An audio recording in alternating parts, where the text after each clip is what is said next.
Olá, bem-vindo, bem-vinda. A gente vai ter mais um tempo de devocional aqui hoje, segunda-feira, dia 25 de maio de 2020, agora meio-dia e 11.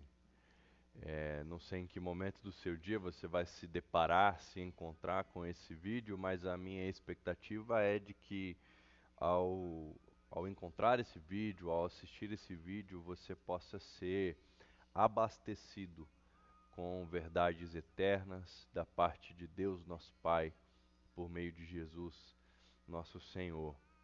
Quero falar com você hoje sobre expectativas. Expectativas. Recentemente eu me perguntei quais são as minhas expectativas. Quais são as expectativas que habitam no meu coração nesse momento, nesse contexto em que vivemos, diante dessa situação caótica que nos envolve, diante do cenário de medo que às vezes se faz presente? Quais são as expectativas que estão no meu coração? Me perguntei, me questionei e percebi algumas delas, né?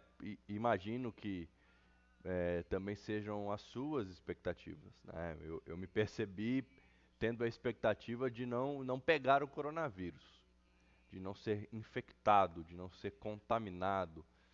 E também, caso venha pegar o coronavírus, eu tenho a expectativa de que ele não me mate, de que ele não me atinja a ponto de eu precisar ir para uma UTI, por exemplo. Eu, eu tenho a expectativa de não perder pessoas.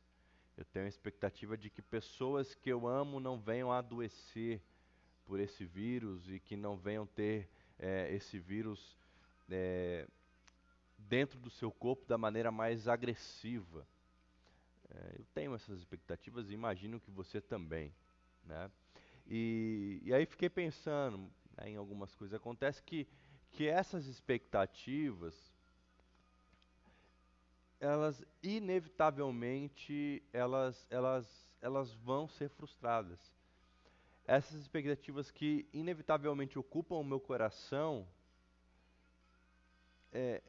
todas podem ser frustradas. Eu posso pegar o coronavírus, você pode, talvez você que esteja assistindo esse vídeo tenha pegado esse vírus, tenha sido infectado com esse vírus. Eu posso adoecer, eu posso perder pessoas que eu amo, que me são caras, que me são valiosas. Não há como prever, não há como me proteger totalmente disso. Na fé que tenho em Cristo, ela não me imuniza, ela não me torna alguém protegido de doenças. Então, essas expectativas podem ser frustradas. Se- é, Será um sofrimento terrível. Sim, será um sofrimento terrível. E aí, sobre essa situação de sofrimento que nós vivemos, o apóstolo Paulo tem algo a nos dizer. E aí, convido você a, junto comigo, meditar no texto que está em Romanos, capítulo 8. Romanos, capítulo 8. Estou aqui com a minha Bíblia aberta, quero ler junto com você. Romanos, capítulo 8, a partir do verso de número 18. Considero que os nossos sofrimentos atuais não podem ser comparados com a glória que em nós será revelada. A natureza criada aguarda com grande expectativa que os filhos de Deus sejam revelados, pois ela foi submetida à inutilidade, não pela sua própria escolha, mas por causa da vontade daquele que a sujeitou, na esperança de que a própria natureza criada será libertada da escravidão da decadência em que se encontra, recebendo a gloriosa liberdade dos filhos de Deus. Vamos orar? Deus, nosso Pai, obrigado pela tua palavra, obrigado pelo teu amor, obrigado pela tua graça. Conduze-nos nesse tempo, Pai. Conduze-nos nesse tempo com a expectativa e com a esperança que deve habitar no nosso coração. Em nome de Jesus. Amém. Amém. É, Esse mesmo texto, na paráfrase da Bíblia, a mensagem, diz o seguinte: não penso que seja possível fazer uma só comparação entre os tempos difíceis de hoje e os bons tempos que virão. O mundo criado quase que não se contém, esperando pelo que vem a seguir. Tudo na criação sofre restrições. Deus a controla até que todas as criaturas estejam prontas e possam ser libertadas para os tempos gloriosos que virão. Enquanto isso, a alegria aumenta com a expectativa. Duas coisas que me ocorreram quando eu fiquei meditando nesse texto, refletindo sobre as expectativas que estavam no meu coração. Primeiro é a questão do sofrimento presente. Primeiro é essa questão do sofrimento que nos envolve, desse sofrimento que parece não ter fim, que é sucedido por outro sofrimento, que ao vencermos o sofrimento que hoje enfrentamos, nos depararemos com um novo sofrimento em outro tempo, em outra ocasião, com outras proporções. O sofrimento do tempo presente é algo que impacta a nossa vida, é algo que afeta as nossas emoções, é algo que define até mesmo o nosso humor, né? Algo que contribui para que o nosso humor seja alterado, para que as nossas emoções sejam afetadas. A segunda coisa que me vem à mente, ao coração, sobre esse texto e sobre essa reflexão, é sobre a expectativa futura. Então, de um lado, nós temos o sofrimento do tempo presente, que ele sempre é sucedido por um novo sofrimento. Na medida que nós caminhamos e vivemos, inevitavelmente somos afetados pelo sofrimento. E aí esse sofrimento vai nos envolver, vai nos afetar.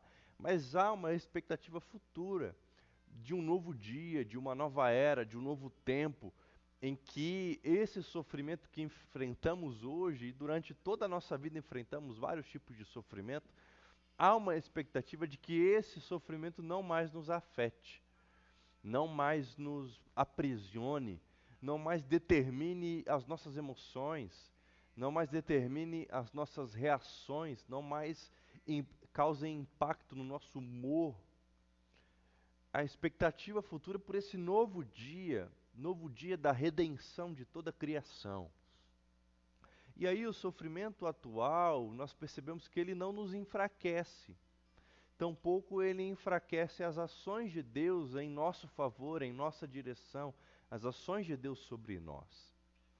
Aliás, quanto maior for o sofrimento atual, maior deve ser também a nossa expectativa pelo novo que virá. Porque o novo dia virá. E junto com o novo dia virá uma nova forma de viver. Uma forma de viver em absoluta e completa liberdade. Sim, é verdade, o sofrimento ele nos afeta, nos atinge, nos entristece, mas o sofrimento deve gerar em nós mais expectativa e mais esperança pelo novo dia do Senhor. O novo de Deus é toda a criação redimida, é toda a criação liberta. Porque como nós lemos na paráfrase a mensagem, tudo na criação, nesse tempo presente, sofre restrições. E porque sofre restrições, precisa ser libertada, precisa ser liberta, precisa ser conduzida a uma vida de inteira, completa, total liberdade. E liberto para quê? Liberto de quem? Liberto como? Fiquei pensando sobre liberdades que precisamos experimentar a partir desse texto. Nós seremos libertos da inutilidade, no sentido de que nós hoje somos incapazes de produzirmos apenas atos de bondade. Sim, eu e você hoje somos incapazes de só produzir coisas boas, de só agir com bondade, de só impactar a vida das pessoas com atos de bondade. Nós somos incapazes disso. Hoje sim, porque essa inutilidade, que é na verdade a incapacidade de fazer sempre o bem, tendo o bem como fonte de si, que nasce em si mesmo, nós não somos essas pessoas capazes. Nós experimentamos dessa incapacidade de agir com bondade, de agir com atos de bondade, de proporcionar coisas boas e só coisas boas. Por isso, essa incapacidade nos conduz a essa inutilidade que o texto nos diz. Mas nós, no novo dia, seremos libertos dessa inutilidade. Nesse novo dia, a incapacidade de produzirmos atos de bondade não mais irá nos afetar, porque seremos capazes de só produzirmos coisas boas, de só agirmos com bondade, e de todas as vezes que agirmos por bondade, não estarmos eu e você buscando sermos beneficiados com aquilo que fazemos, porque fomos e seremos libertos da inutilidade. Uma outra liberdade que precisamos e iremos experimentar é que nós seremos também libertos da escravidão, da decadência que nos encontramos. No sentido de não mais sermos afetados pelo mal e pela maldade. O mundo jaz no maligno. Nós vivemos num ambiente de caos, e esse caos ele denota, ele deixa explícito a agência do mal no meio do povo da humanidade. O mal continua operando e agindo, porque vivemos num mundo caído, em decadência, mas seremos libertados dessa decadência, porque o mal não irá mais nos afetar a partir do novo dia, e o novo dia do Senhor virá. Também seremos libertos para experimentarmos a glória dos filhos de Deus.